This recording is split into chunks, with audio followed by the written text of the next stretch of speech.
Naging medyo sikat ka kamakailan dahil sa ginawa mo ngayon, sikat na Trump dance. Yun ang araw na patay si Ayatollah Khamenei. Gusto ko sanang pasalamatan si Pangulong Donald Trump kahit paano. Mahigit 50,000 katao ang pinaslang ng Islamic regime sa loob ng 2 araw. Tanging interbensyon ng US at Israel ang makakatulong sa amin. Lahat ng mga Iranian ay gusto talagang mangyari ito. Maligayang pagbabalik sa Access of Truth sa JNS. Kasama ko ngayon si Muney Rahini, isang Iranian aktivista na nadaaral sa Estados Unidos matapos ang karanasan niya sa universidad sa ilalim ng Islamic Republic. Si Muney ay naging balita noong bigmaan sa Iran dahil sa kanyang Trump dance bilang pagbiriwang. Makakasama natin siya ngayon para talakayin ang susunod na hakbang sa digmaan laban sa rehimen at ibahagi ang kanyang karanasan sa paglaki sa Iran. Muney Rahimi, maraming salamat sa pagsama sa aming programa. Isang karangalan na makasama ka at salamat sa pagbabahagi ng kaunti tungkol sa iyong kwento. Sa tingin ko, napakagandang paraan ito para simulan natin ang ating usapan. Ano ang kwento ng pamilya mo? Alam kong ipinanganak at lumaki ka sa Iran. Kumusta ang karanasan mo roon? Alam ko ring naranasan mo ang morality police. Ano ang pakiramdam noon bilang isang kabataang babae sa Iran? Una sa lahat, maraming salamat Emily sa pag-imbita mo sa akin ngayon. At sisimulan ko na ang pagsagot sa mga tanong. Ipinanganak at lumaki ako sa Iran halos buong buhay ko. Pagkatapos, lumipat ako, ibig kong sabihin, pumunta ako sa US mga 2 taon na ang nakalipas para ipagpatuloy ang aking pag-aaral. At mula pagkabata, kahit nung bata pa ako, sa tingin ko, yun ang unang beses na naranasan ko talaga ito. Ito ay ang bansa na tinitirhan ko. Unang beses ko itong naranasan noong bata pa ako, mga 6 o 7 taong gulang, nang gusto kong pumasok sa unang baetang. At iyon ang unang beses na pinilit nila akong magsuot ng hijab o talagang tinakpan ang buong katawan ko. Talagang mahigpit, hindi lang basta nagsuot ng kahit ano. Parang uniforme, yung mga uniforme na nakikita mo sa mga larawan sa social media. Pinilit nila akong isuot yon. At naalala ko nung bata pa ako, may mga araw na tumatanggi akong magsuot ng hijab para takpan ang buhok ko. Kasi parang nung unang beses mo itong isuot, parang hindi ka makahinga minsan, lalo na bilang bata. 6 o 7 taong gulang lang. Naalala ko yung isang beses na tinanggal ko lang ito sa loob ng paaralan at yung punong guro, pati yung mga tao sa paaralan, lumapit agad sa akin. At pagkatapos, parang pinapagalitan nila ako o parang binibigyan ako ng babala na bilang isang 7 taong gulang, kailangan mong isuot yan. Na parang dapat isuot mo yan. At yun yung unang beses na naranasan ko yon na ay hindi pala, ganito pala ito. Simula pagkabata, hindi ko talaga naramdaman na tama ito. At pagkatapos, lumaki ako sa ganong kapaligiran. Tuwing gusto mong pumunta sa parang isang formal na lugar, o ewan ko, kung gusto mong kumuha ng lisensya sa pagmamaneho, gusto mong pumasok sa paaralan, gusto mong pumunta kahit saan. Tulad ng pagkuha ng passport at pagpunta sa paliparan, kailangan mong magsuot ng hijab. At kung hindi, pagsasabihan at paparusahan ka. O kung may pulis ng moralidad doon, aarestuhin ka nila. Kaya ang unang beses na inaresto ako ng pulis ng moralidad ay noong pumasok ako sa kolehiyo. Kaya nag-aral ako sa Universidad ng Tehran, Iran. At sa lugar na yon, dahil medyo politikal ang Universidad ng Tehran, parang ang mga estudyante doon, kapag may nangyayari, hindi sila nananahimik, lumalabas sila at nagpoprotesta at kung ano-ano pa. Kaya maraming pulis ng moralidad sa paligid ng lugar na yon, lalo na sa paligid ng kolehiyo sa Tehran. Kaya noong unang beses, nahuli ako ng morality police. Dahil lang sa nakita yung bukong-bukong ko, yung balat ng bukong-bukong ko ay medyo nakalabas, parang grabe naman yon. Talagang nakatakip ako ng buo, may scarf pa nga ako at lahat natakpan ng buhok ko, pero yung balat lang ng bukong-bukong ko ang nakalabas. At inaresto nila ako dahil doon. Pinilit nila akong sumakay sa van at tinakot ako. Sinabing bubugbugin nila ako kung di ako sasakay at kung ano-ano pa ang gagawin nila. Tapos pinili talaga nila ako sumakay sa mga van na yon. At pagpasok ko sa van, nakita ko yung ibang mga babae, umiiyak sila ng sobra. Naisip ko, Diyos ko, anong nangyayari? Unang beses ko yon, kaya ilang beses din akong nahuli ng morality force. Pero yung unang beses talaga, parang grabe para sa akin kasi hindi ko talaga alam kung anong klaseng lugar o sitwasyon ang dadatnan ko doon. Tapos kinuha nila yung mga babae at dinala sa isang organisasyon or parang mga pasilidad na meron sila. At ang unang ginawa nila, kinuha nila agad ang mga cellphone namin para hindi namin magawang mag-record or mag-video sa lugar na yon. Kaya kinuha nila ang cellphone ko. Tapos nagsimula na silang takutin ako, pati na rin ang lahat ng mga babaeng nandoon sa lugar na yon. Ano ang makita mo? Anong panakot ang ginamit nila sa'yo? Ano ang ginawa nila sa ibang kabataan babae sa ganong sitwasyon? Oo, kasi nung una, yun ang unang beses ko, parang napunta ako sa ganong mga lugar. Hindi ako tumutol. Kapag sinasabi nilang pumasok doon, gawin ito, gawin yon. Ginagawa ko lang. Hindi ako lumalaban. Pero nakita ko, naalala ko, na may mga babae akong nakita na tumutol sila at parang pinilit lang sila. Para hinihila lang talaga nila yung mga babae papasok sa mga lugar na yon. At naalala ko, yung iba sa kanila, may ganitong bagay, hindi ko alam kung anong tawag doon. Ginagamit nila yon para pambugbog sa mga babae. At hinihila lang nila ang mga babae papasok sa van at dinadala sa mga lugar na yon. Yung gusali na pinapasok nila sa amin at ang daming babae na umiiyak ng sobra sa loob, tapos nagsimula na silang takutin kami. Na kung hindi mo gagawin ito, kung hindi mo gagawin yon, ikukulong ka namin, ipapadala ka namin sa kulungan. Ganoon din sa lahat ng mga babae. At kaya pinagamit nila sa akin ang telepono nila at agad kong tinawagan ng aking mga magulang. Pagkatapos ay dumating sila. At naalala ko na naglagay sila ng parang piyansa o kung ano man para matulungan akong makalabas o makalaya. At sinabi nila na ito ay dahil unang beses mo pa lang. Kaya kung hindi ito ang unang beses mo, hindi ka namin palalayain. Pero dahil ito ang unang beses mo, palalayain ka namin. Pagkatapos noon, dumating ang mga magulang ko at nanatili ako doon ng ilang oras. Natatandaan ko, mga 5 o 4 na oras akong nandoon. At sila.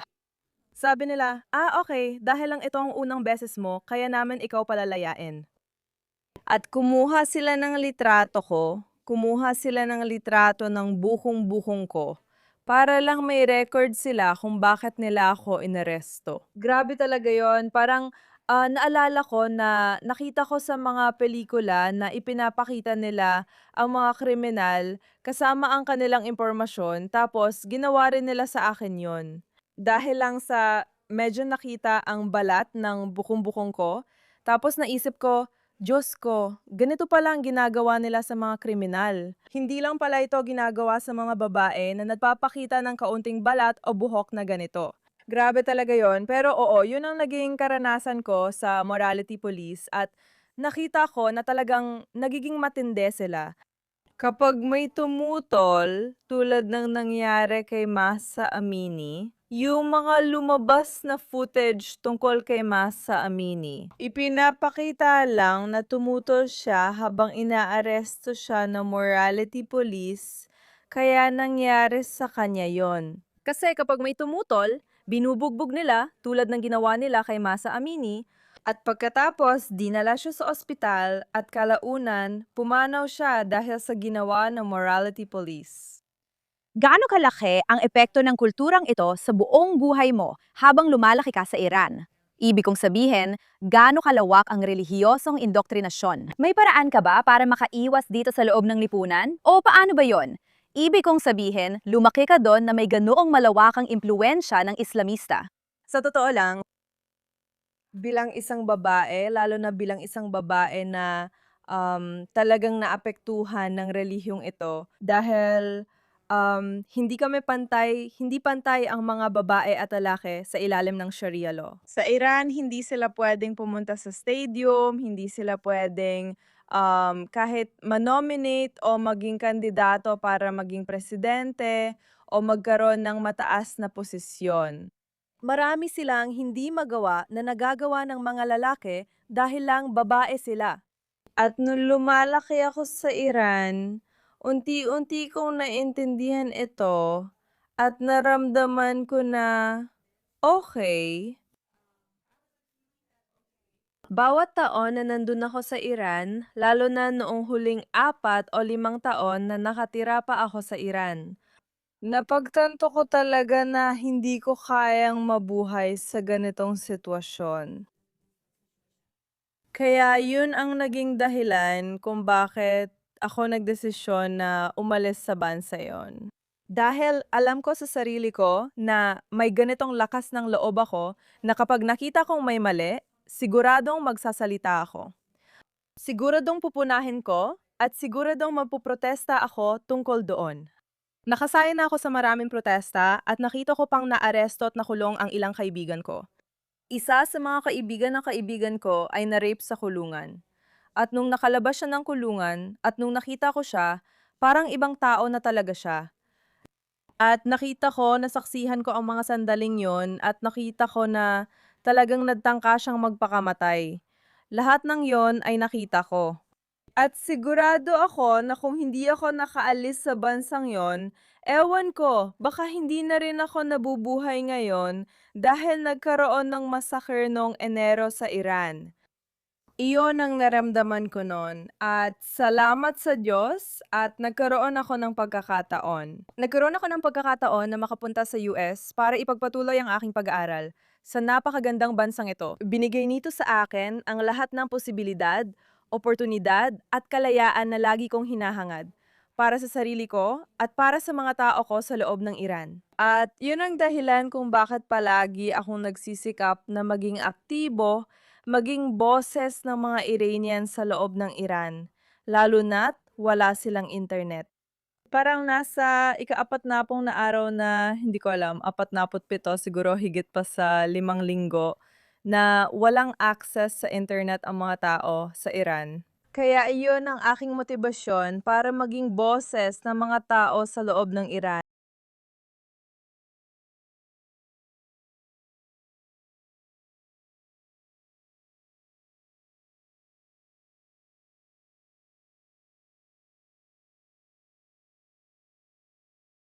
Naging medyo sikat ka kamakailan dahil sa sikat na ngayong Trump dance.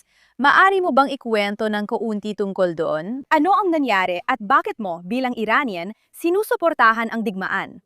Nakaranas ka ba ng batikos? At kung oo, kanino galing? Oh, tungkol dun sa sayaw na yon, hindi ko talaga inasahan na mag-viral ng ganoon. Alam ko na maaring makakuha ito ng kaunting views at pansin sa social media dahil matapang talaga yung ginawa ko. Pero hindi ko talaga inasahan na magiging ganun ito kasikat. Pero ang dahilan kung bakit ko ginawa yon ay dahil yon ang araw na na-eliminate si Ayatollah Khomeini ng USA. At yun yung araw na parang natupad yung pangarap ko buong buhay ko. At palagi kong iniisip na kung tinanong mo ako, mga 6 na buwan na ang nakalipas, sasabihin ko, sige, baka hindi ko na makita yung araw na ma-eliminate si Ayatollah Khomeini. Baka nga. Sa ibang buhay na lang, hindi ko alam kasi hindi ko talaga maisip na mawawala ang taong ito. At nang nangyari yon, sobrang na-excite ako. Yung pakiramdam, hindi ko alam kung paano ko ito ilalarawan kasi wala talagang paraan para ilarawan yung pakiramdam na yon dahil yun ang pangarap ko sa buong buhay ko. Kaya nung nangyari yon, at dahil lang talaga, dahil sa intervention ng USA at Israel, na magkasama.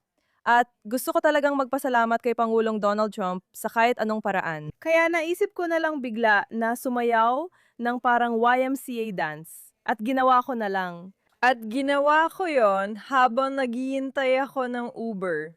Kaya lumabas ako kasama ang kaibigan ko para magdiwang sa pagpatay kay Ayatollah Khomeini. Naghihintay ako ng Uber, mga 15 minuto pa bago ito dumating.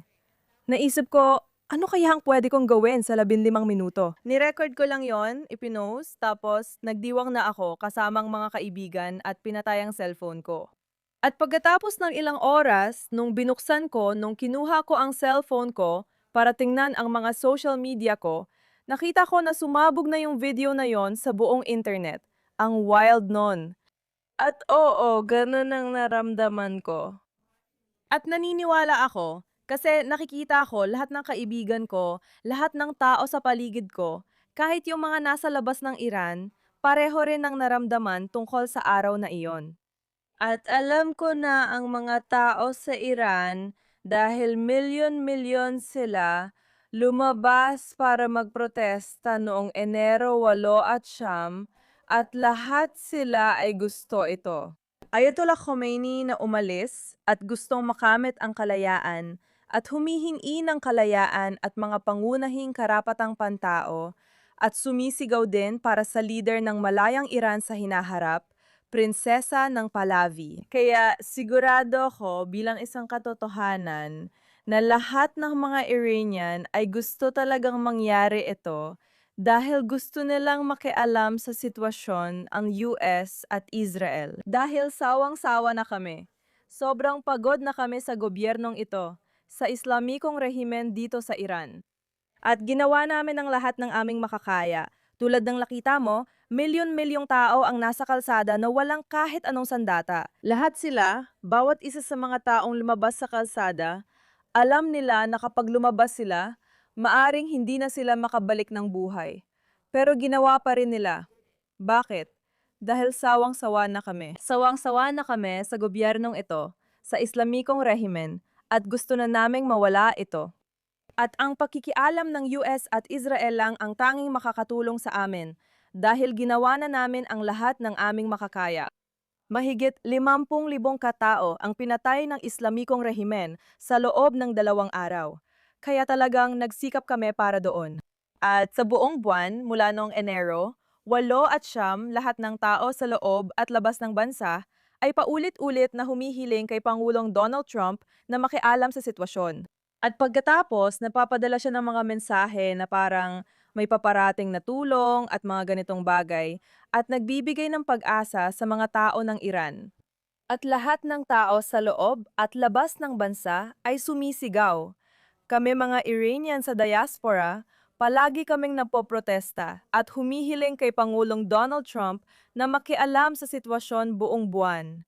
At sa wakas ginawa niya ito dahil alam naming mga Iranian na kapag may sinabi si Pangulong Donald Trump, siguradong gagawin niya ito. At nangyari ngayon. At ako at lahat ng mga Iranian, noong nagsimula ang interbensyon na ito, nagsimula kaming magdiwang. Tulad ng nakikita mo sa mga video mula sa Iran, nasa kalsada pa rin ang mga tao, kahit may bomba sa likuran. Habang binobomba nila ang mga pasilidad ng IRGC at ng Islamic regime sa likuran, ang mga tao ay nasa kalsada, nagdiriwang, sumasayaw at kumakanta. Sobrang saya nila. At may ilang mga footage, may mga video na tuwing tumitigil ang pambobomba, nalulungkot ang mga tao. Sinasabi nila, pakiusap tulad sa video, sinasabi nila, Pangulong Donald Trump, Bibi Netanyahu, pakiusap ipagpatuloy ang pambobomba. Huwag kayong titigil sa pambobomba. Huwag kayong umalis dahil kung mananatili sa kapangyarihan ang rehimeng ito, gagawa na naman sila ng isa pang massacre. Habang ginagawa nila ito, parang maraming pagbitay. Tulad noong unang 2 buwan ng 2026, ipinabitay nila ang mahigit 900 inosenteng tao kasama na ang mga bata. Tulad ng mga 18, 19 na taong gulang, mga kabataan, mga ganap na inosenteng tao. Dahil lang lumabas sila sa kalsada at dahil lang humihingi sila ng kalayaan at mga pangunahing karapatang pantao. Ngayon, Mune, alam kong trahedyang namatayan ka ng pinsan sa digmaang ito. Ano ang nararamdaman mo tungkol doon? Naapektuhan ba nito ang pananaw mo tungkol sa digmaan? Nagbago ba ang isip mo tungkol sa pagiging lehitimo ng digmaang ito? At bakit o bakit hindi? Tungkol sa pinsan ko, Kahit hindi ako makapagbigay ng detalye dahil tinatakot na ako ng rehimeng Islamiko at ayokong mangyari sa akin ang nangyari sa iba. Ilan sa mga kapamilya ko at kamag-anak ko na nananatili pa rin sa Iran ay naapektuhan, kaya hindi ako makapaglabas ng anumang impormasyon. Pero, ang tanging masasabi ko lang ay nawala ang pinsan ko, hindi dahil sa mga pambobomba, dahil walang pambobomba sa paligid niya. Wala, ni hindi man lang malapit. At nangyari yon bago ang Norus, ang bagong taon ng mga Persyano. At lahat ng iyon ay dahil sa rehimeng Islamiko. Ang dahilan ng kanyang pagkamatay ay 100% dahil sa rehimeng Islamiko, tulad ng makikita sa mga video. Ang mga puwersa ng rehimeng Islamiko sa kalsada, may mga baril sila. May mga machine gun ang militar sa kalsada talaga. Hinahabol nila ang mga tao sa loob ng Iran.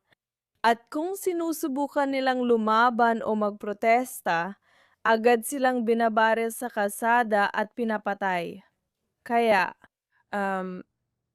hindi ito basta-basta.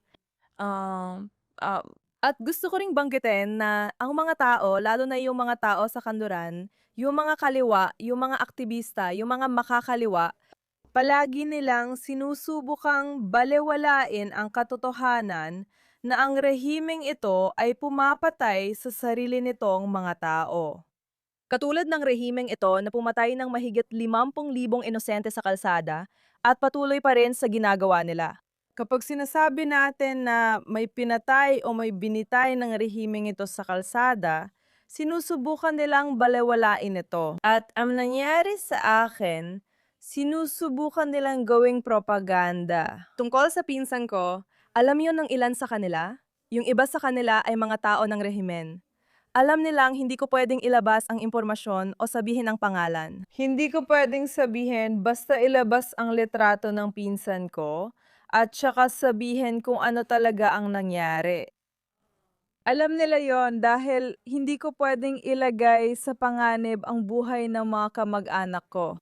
Alam nila na hindi ko gagawin yon at sila ang gumawa ng propaganda laban sa akin. At ikinalat nila sa social media na nawalan daw ako ng pinsan dahil sa mga pambobomba. Hindi, walang kahit anong pambobomba sa paligid niya nung siya ay namatay. At ang tanging dahilan kung bakit namatay ang pinsan ko ay dahil sa rehimen ng Zambia at wala ng iba.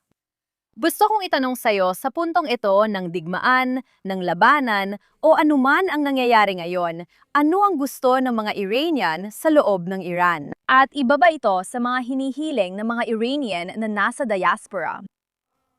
Kaya ngayon na nagkaroon sila ng tigil putukan, ang alam ko lang mula sa loob ng Iran, kapag kinakausap ko ang mga kaibigan at kamag-anak ko, at sa totoo lang, hindi ko sila matawagan. Kaya gumagana lang ito kapag sila ang tumawag sa akin. At walang internet, walang video calls, wala talagang kahit ano, wala nang iba pa. Kaya tuwing tumatawag sila sa akin at tinatanong ko ang tungkol sa sitwasyon doon, iisa lang ang sinasabi nila. Malungkot sila. Hindi sila masaya na nagkaroon ng tigil putukan. Gusto nilang magpatuloy ito. Gusto nilang magpatuloy ito hanggang sa mawala na ang rehimeng ito. Ano ang kapalit? Wala silang pakialam. Katulad ng sinasabi nila, tulad ng ilan sa mga kaibigan ko, naalala ko yung isa kong kaibigan, sinabi niya sa akin na handa na akong mamatay, pero handa akong mamatay kahit ano pa man ang mangyari. Dapat na talagang mawala ang rehimeng ito dahil sobrang takot ng mga tao rito. Itong rehimeng ito ay napahiya ng sobra ng USA at Israel. Kaya parang ibinabaling nila ang paghihiganti sa sarili nilang mga tao. Sa pamamagitan ng mga pagbitay ng mga machine gun ng militar sa kalsada, ng pagpatay ng mga tao sa kalsada, ng pagpapalaganap ng takot sa mga Iranian sa loob ng Iran. Kaya ginagawa lang nila. Nag-aalala sila na kung mananatiling hindi tapos ang sitwasyong ito at gusto nila ng USA at Israel ang magtapos sa rehimeng ito at huwag tumigil hanggat tuluyang mawala ang rehimeng ito. Ngayon, sa Iranian diaspora, may ilang boses na umaatake kay Koronang Prinsipe Reza Pahlavi at ayaw ng monarkiya kahit hindi naman niya ito hinihiling. Ano ang mensahe mo sa kanila? Ano ang opinyon mo tungkol sa kanilang pananaw? At ano ang mga nakita mo mismo sa loob ng Iran tungkol sa isyong ito kung sino ang dapat mamuno sa susunod? Oo, kaya Emily, yung mga taong yon, ang Iranian diaspora sa labas ng Iran, na nagsasabi ng mga bagay tungkol kay Prinsesa Pahlavi, sila ay mga tao ng rehimen. Sila yung mga taong tumatanggap ng pondo mula sa rehimeng ito para magpakalat ng propaganda, magpakalat ng kasinungalingan at mga garitong bagay sa mga tao. Tulad ng nakita mo, gaya ng mga byuda ng Grand, hindi ko alam kung nakita mo ito, pero ang pamangkin sa tuhod ni Qasem Soleimani, nagkukunwari talaga siya na parang influencer siya sa Instagram. Tapos, sinasabi niya yung mga ganong bagay. Tama, kung di mo sasabihin, sino pa? Anak ka pala ng pamangkin ni Qasem Soleimani, kaya may saysay lahat yon. Makikita mo ang pattern na ito sa lahat ng Iranian diaspora. Parang konektado silang lahat. Lahat sila ay parang mga kamag-anak, kaibigan, o pamilya ng mga miyembro ng IRGC sa Iran. Kaya hindi nila kinakatawa ng mga Iranian. Mas mababa pa sila sa 5% ng kabuuang populasyon ng mga Iranian sa loob at labas ng bansa. Ang nakita natin na milyon-milyong tao ang lumabas sa kalsada. Alam nilang malalagay sa panganib ang kanilang buhay kapag lumabas sila.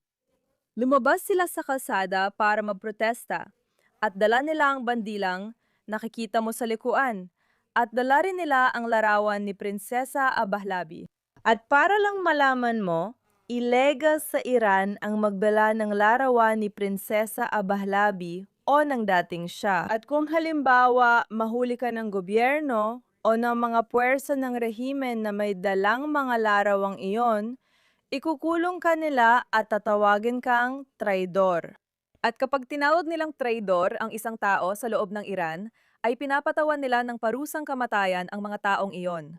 Alam ng mga taong yon na maaring hulihin o patayin sila ng puwersa ng rehimen kung dadalhin nila ang larawan ni Prinsesa Abhabi sa kalsada, ngunit ginawa pa rin nila ito. At nabibigay ito ng mensahe sa buong mundo na ang mga tao sa loob ng Iran ay sumisigaw lamang para sa isang tao, at yon ay si Prinsesa Pahlavi. At kami, mga Iranian, kami na nasa diaspora, wala kaming ibang masasabi, kundi maging tinig lamang ng mga Iranian sa loob dahil nararamdaman kong tungkulin ko ito. At kahit na gusto ko si Prinsesa Pahlavi na maging susunod na pinuno ng Iran dahil talagang wala ng ibang alternatibo. Wala ng iba. Yung ibang tao na sinasabi nila, sige, baka ito ay kandidato, baka ito ay isa pang alternatibo. Konektado lahat ng mga taong iyon sa mga tao ng Islamikong rehimen. At pareho sila ng ideolohiya. Parang kapag pinili nila ang mga taong iyon, pareho lang din ang magiging rehimen. Kaya walang pagbabago sa rehimen kung sila ang mahalal. Kaya talagang wala ng ibang alternatibo. Si Prinsesa Pahlavi lang talaga ang isinisigaw ng mga tao sa loob at labas ng bansa. Lahat ng nagsasabi ng kung ano-ano tungkol kay Prinsesa Pahlavi na hindi siya tunay na leader, lahat sila ay konektado at bahagi ng rehimen. Ginagawa nila ito para baguhin ang kwento at magpakalat ng propaganda, kasinungalingan at pekeng balita. Kaya hindi sila ang mga Iranian na maaring kumatawan sa totoong mga Iranian sa loob at labas ng bansa. Ngayon, bilang huling tanong, gusto kong itanong ang iyong opinyon kung paano tinutukan ng media, lalo na ng Western media, ang bigmaang ito hanggang ngayon. Ibig ko sabihin, ang sinasabi mo sa akin na yon at ang mga napag-usapan natin ay halos kabaligtaran ng sinasabi ng ilang mainstream media tungkol sa kung ano ang gusto ng mga Iranian, kung ano ang nararamdaman nila, at kung ano ang nangyayari sa aktwal na sitwasyon. Ano ang iyong sagot sa mga nakita natin sa karamihan ng Western media? Sa totoo lang, kailangan ko sabihin muna na ang Islamic regime ay talagang magaling sa pagmamanipula ng naratibo. Seryoso, matagal na nilang ginagawa ang pagpapalaganap ng propaganda sa loob ng 47 taon. At napakarami nilang pera, lahat dahil sa mga yaman ng Iran, lahat ng mga lumang pera na kaya nilang gastusan. Ang daming media, ang daming tao na ginagamit para magpalaganap ng propaganda, para kunin at upahan sila bilang sarili nilang mga tao. Yung mga taong lumalapit sa atin tulad ng pumupunta sa media o nagpapakalat ng mga peking balita at kasinungalingan. Ang totoo niyan, alam natin na hawak nila lahat ng resources, lahat ng pera na kaya nilang ibigay sa kanluran, ginagawa nila. Yung mga media na nakikita mo, yung mga balita na lumalabas, tulad ng mga fake news at kasinungalingan, pati ako naranasan ko yan. Sa kaso ko, na nandito ako at sinasabi ko na pinsan ko na nawalan ako ng pinsan dahil lang sa Islamic regime. At yung Western media, yung iba sa kanila, sinasabi na wala na ako ng pinsan dahil sa pambobomba, parang ganun. Ito ay isang malinaw na halimbawa kung paano ang mga media sa kanluran, lalo na sa kanluran, ay pinopondohan ng Islamic regime at ng Qatar. At lahat ng mga bansang iyon na sinusubukang tumulong sa rehimeng ito, sa malupit na rehimeng ito, para manatili ang rehimeng ito sa kapangyarihan. At talagang nakakabaliw itong panuorin, lalo na bilang isang Iranian, dahil alam ko kung ano ang nangyayari doon. Talagang nakakabaliw ito at sobrang nakakagalit na ang mga media sa kanluran ay nagpapakalat ng propaganda, nagpapakalat ng pekeng balita kahit saan.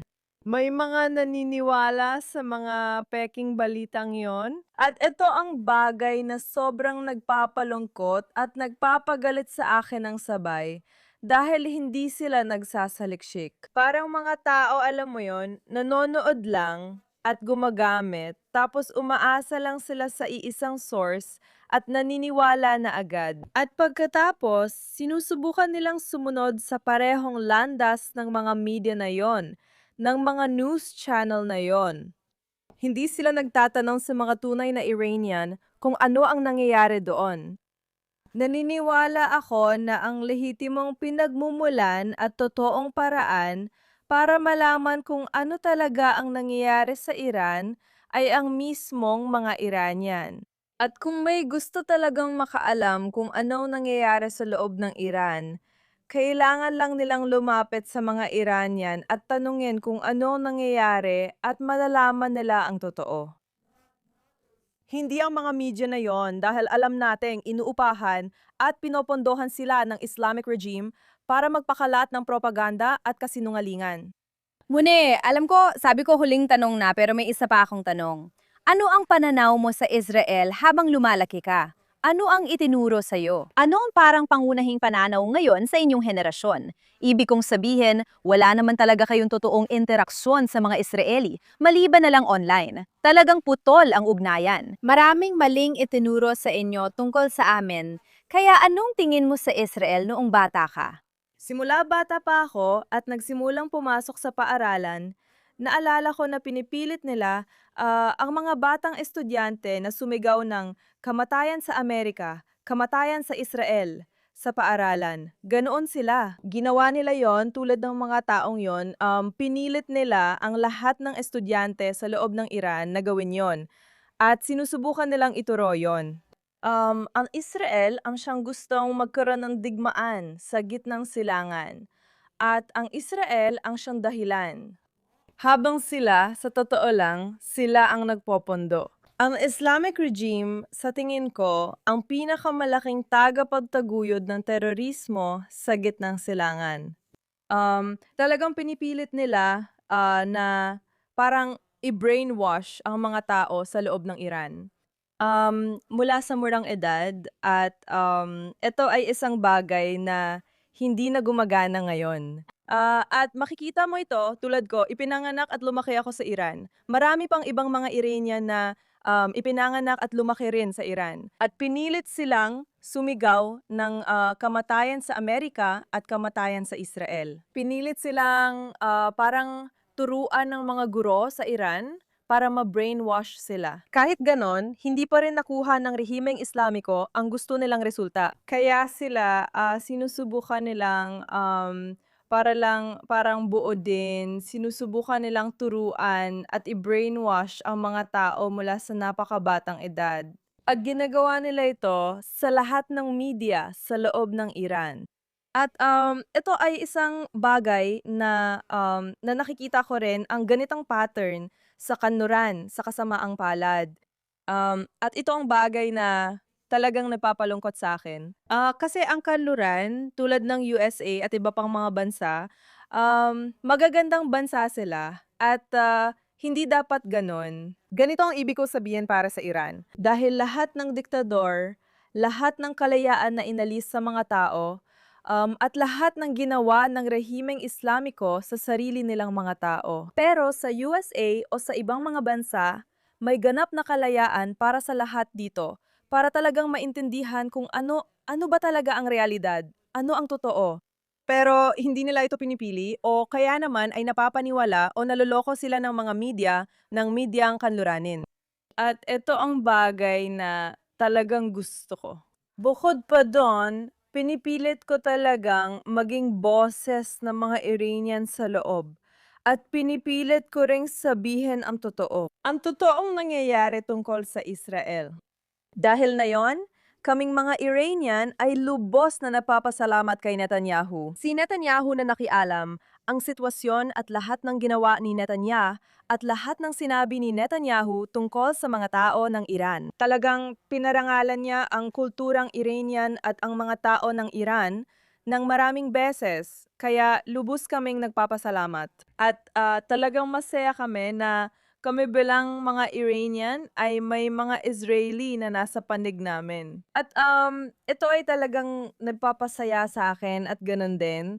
Kasi meron kami parang naiintindihan namin ang isa't isa sa parang ang mundo, binabalewala kami. Binabalewala ang mga katotohanan. Tulad naming mga Iranian na pumupunta sa social media at sinasabi, sige mahigit 50,000 katao ang pinatay ng rehimeng Islamiko. At ang mga tao sa media ay nagsasabi, ipakita mo ang ebidensya. Anong ebidensya ang gusto mo? Gusto mo bang dalhin kita sa libingan ng mga taong iyon? Hawakan ko kamay mo papunta sa mga body bag sa Iran. Gusto mo ba? Anong ebidensya ang gusto mong ipakita ko? Nasa social media na lahat ito at ito rin ang parehong nangyari sa mga tao sa Israel. Hanggang ngayon, kahit ilang araw pa lang lumipas, may mga nanunukso pa rin sa akin. Sinasabi nila na nag-iimbento lang ako ng mga numero. Gaya rin daw ng mga tao sa Israel na nag-iimbento ng 6 na milyong tao. Parang, bakit nga ba? Hindi mo lang talaga makita ang katotohanan? Bakit mo pilit na binabalewala? Parang pilit mong iniiwasan ang katotohanan ng todo. At ito ay dahil sa galit, yung galit na pinapalaganap ng rehimeng Islamiko, Qatar, at ng mga bansang iyon na sinusubukang itanim ang galit ng mga tao laban sa Israel at USA, lalo na sa Iran. Yun lang ang dahilan kung bakit sila nagiging bulag, parang pinipikit na lang nila ang kanilang mga mata para hindi makita iyon. Ano ba talagang totoong realidad? At hindi ba ganoon ang Israel? At ako at ang isang bagay na talagang nagpapagalit sa akin ay napakakaraniwan ng antisemitismo sa kanluran. At tulad ko, alam mo, lumaki ako at ipinanganak at lumaki sa isang bansang Islamiko at napilitan akong maging Muslim at hindi ako pwedeng magsalita tungkol sa Islam. Doon ako lumaki sa ganong kapaligiran. Napilitan akong matutunan ang tungkol sa relihiyong ito. At tuwing may sinasabi ako tungkol sa relihiyong ito, lahat ng katotohanan, kahit na galing mismo sa aklat na Quran, tinatawag lang nila akong Islamophobe. Pero kapag sila naman ang nagkakalat ng galit at nagpapalaganap ng mga anti-Semitikong opinyon nila, wala namang nagsasabi sa kanila ng kahit ano. Pakiramdam ko, hinahayaan lang nila sarili nila maging ganon. Ito talagang ipinaglalaban ko lalo na dito sa kanluran dahil nasa USA ako. Palagi ako magiging boses ng mga Iranian, palagi ako magiging boses ng mga Israeli, ng mga Hudyo. At dahil nakikita ko ito, dahil nararamdaman ko rin ang parehong bagay. Parang hindi kami pinansin ng mundo, at pati ang mga Israeli at Hudyo ay binabalewala rin. Kaya palagi akong magiging taong magsasalita tungkol sa totoong nangyari at sa tunay na kalagayan.